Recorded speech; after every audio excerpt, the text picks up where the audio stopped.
O nosso convidado de hoje é o professor Dr. Carlos Gustavo Pódio. Ele tem afirmado que chegamos ao final de uma era, em que se inicia uma nova era.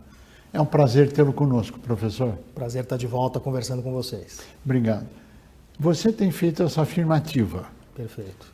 Que se baseia no quê? Qual a sua visão e para onde nós vamos? O que eu tenho dito é que nós estamos entrando numa nova era das relações internacionais. O que há de novo? Sim. Novo em relação ao 11 de setembro de 2001, porque o 11 de setembro, os atentados terroristas de 11 de setembro de 2001 inauguraram uma nova era, porque os Estados Unidos naquele momento redirecionaram a sua política externa para a luta contra o terrorismo. Vamos lembrar que os Estados Unidos em 2001 ocupava uma posição muito singular no sistema internacional. É algo inédito na história do sistema de estados, um estado ter um diferencial de poder tão grande quanto tinha os Estados Unidos em 2001. Não tinha para ninguém naquela época, do ponto de vista econômico, militar, cultural, etc. É verdade. Estados Unidos muito acima de qualquer outro estado. Isso não é comum nas relações internacionais. Sim, claro. É algo bastante que não acontece com frequência.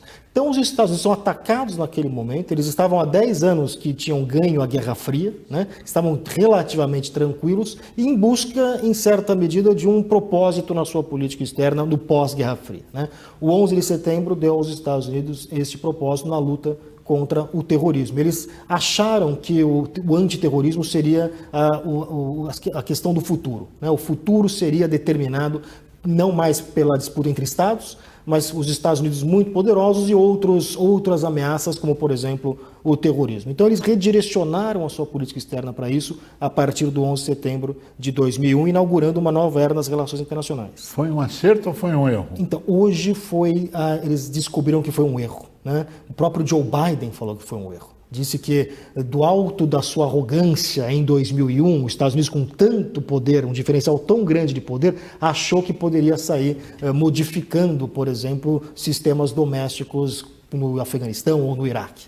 A guerra do Afeganistão e do Iraque, a do Afeganistão é a guerra mais longa da história dos Estados Unidos. A guerra do Iraque é a guerra mais cara da história dos Estados Unidos. Então temos a guerra mais longa e a mais cara da história dos Estados Unidos. Então, depois de muitos trilhões de dólares, depois de perder tropas, depois de perder muita coisa, os Estados Unidos aprenderam os erros deste período pós-11 de setembro.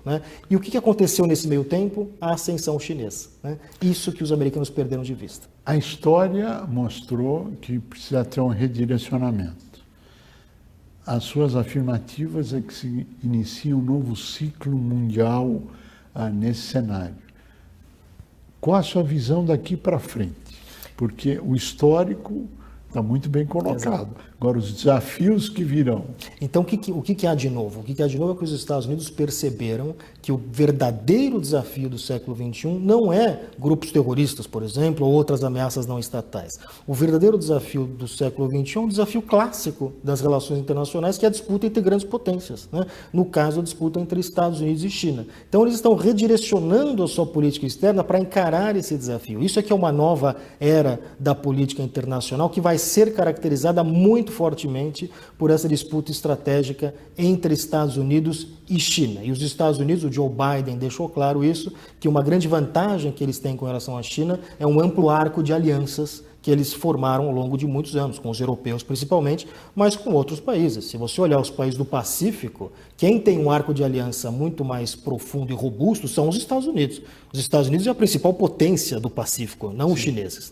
Então, portanto, eles disputam esse espaço. E este vai ser um espaço cada vez mais disputado no século XXI, e é isso que a gente deve esperar daqui para frente.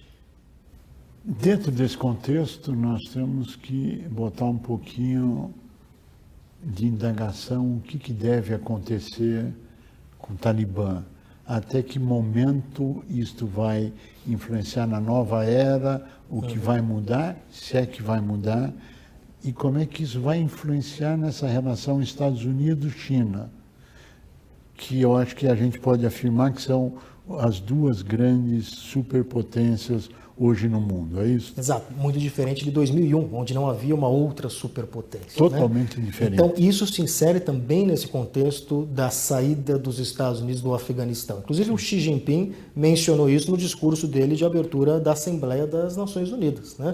Falou que a saída americana do Afeganistão representa o declínio da hegemonia americana em certa medida. Né? Então, isto gera um vácuo de poder que, em outras circunstâncias, talvez não fosse ocupado, né? Porque não havia outras potências disponíveis. Agora tem. Os chineses têm contato com o Talibã. Na verdade, os chineses, me parece, do meu ponto de vista, que estavam mais bem preparados para o Afeganistão pós-Estados Unidos do que o próprio Estados Unidos. Né? Então, os chineses já fizeram contato com o Talibã, já deram um pacote de ajuda em remédio, medicamentos, vacina contra a Covid para o Talibã e estão dispostos a aumentar a sua influência naquele país. O Afeganistão é um país estrategicamente localizado, faz fronteira com a China e faz fronteira, por outro lado, com o Irã. Ele é uma ponte entre a Ásia e o Oriente Médio. E a China está desenvolvendo a sua, você sabe disso, a sua nova Rota da Seda. Né? E o Afeganistão, fazia parte, inclusive, da velha Rota da Seda, vai ser muito bem-vindo nesta nova Rota da Seda chinesa, que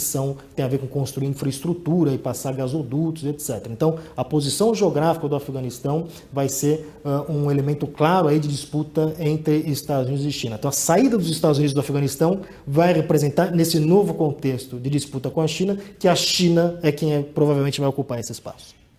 Historicamente, se tem dito que a globalização era a forma de se manter a paz entre as nações através do intercâmbio comercial, ou seja, produtos, serviços e essencialmente dinheiro. Com essa mudança, nós estamos colocando em risco a paz mundial.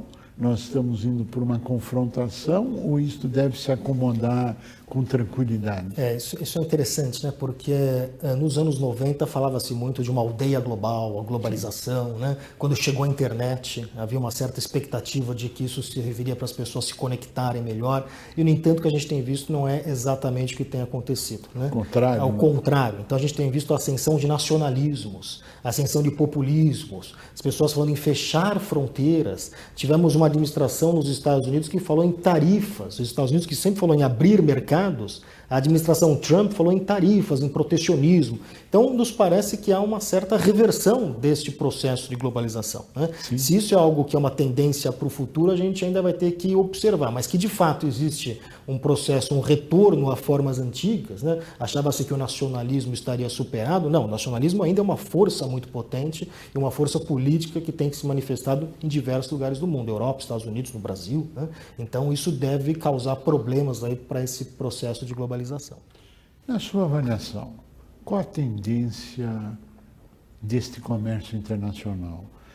Indiscutivelmente está aberto a confrontação China-Estados Unidos ou Estados Unidos-China na relação 5G. Até que ponto isso é fundamental na relação internacional ou nas mudanças? Qual o tamanho dessa confrontação real?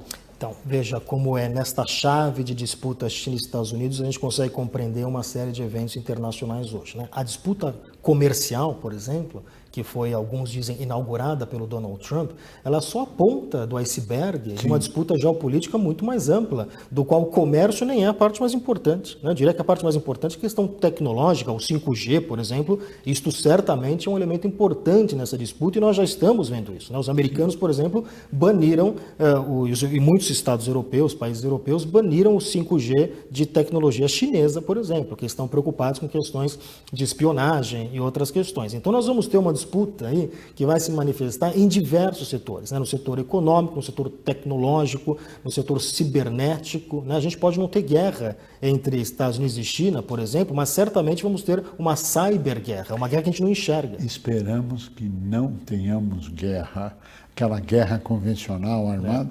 Esperamos nunca mais ver isso na história da humanidade. Porque são dois países nucleares. Porém, e essa é a pergunta, com a tua visão disso? Bom, essa é a pergunta de $1 bilhão, né? $1 bilhão. Ou mais. Porque, veja, isso é uma situação clássica das relações internacionais. Nós temos uma potência estabelecida e uma potência em ascensão.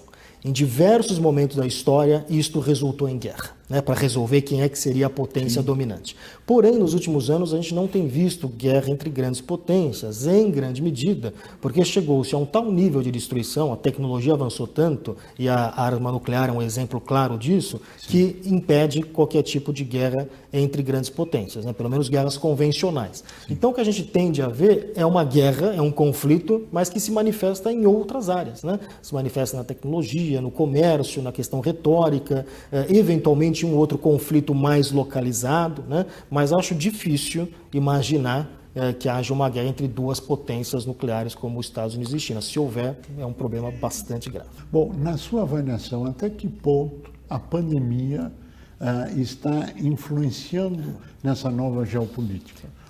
Nessa nova era, ou nesse novo ciclo? Essa é uma ótima pergunta, né? A pandemia, de fato, trouxe aí uma movimentação em algumas questões. Eu não acho que a pandemia mudou ou alterou o curso de algumas das forças que a gente vinha vendo no passado, por exemplo, a confrontação entre Estados Unidos e China. Mas a pandemia acelerou muitas coisas, né? Acelerou muitos processos, né? Não só na parte tecnológica, né?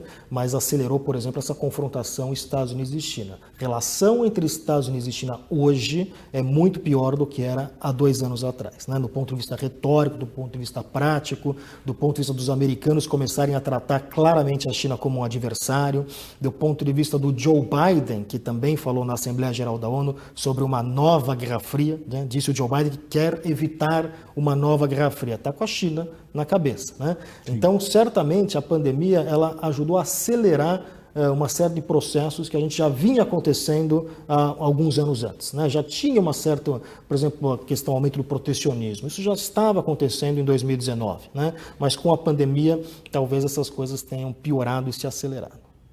E essa tendência, na sua avaliação, vai tender para onde? Porque a confrontação nas várias áreas tende a se aprofundar.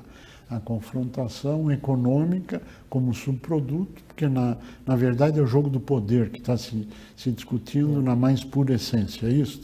Exato. Eu acho que o que a gente vai ver nos próximos anos é como é que o sistema internacional vai se acomodar com uma China desse tamanho. Quer dizer, o que a China vai fazer com esse sistema que, afinal de contas, ela ascendeu num sistema que foi criado, patrocinado e sustentado pelos Estados Unidos. Sem né? dúvida. No pós-Segunda Guerra, os americanos criam uma série de instituições, a ONU, o FMI, o Banco Mundial, a OTAN, que é a aliança militar com os europeus.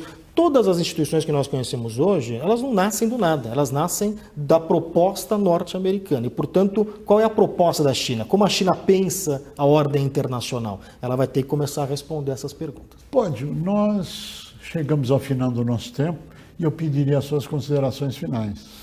Então, eu acredito que o que a gente vai ter que observar claramente neste século XXI, me parece a questão fundamental das relações internacionais no século XXI, é como é que vai se resolver essa questão entre Estados Unidos e China. Nós estamos diante de um evento que não acontece muitas vezes em algumas gerações, que é uma transição de poder que está diante dos nossos olhos, né? E como é que vai se dar essa transição de poder por parte de um Estados Unidos mais democrático e uma China mais autocrática é o que vai definir o futuro das relações internacionais.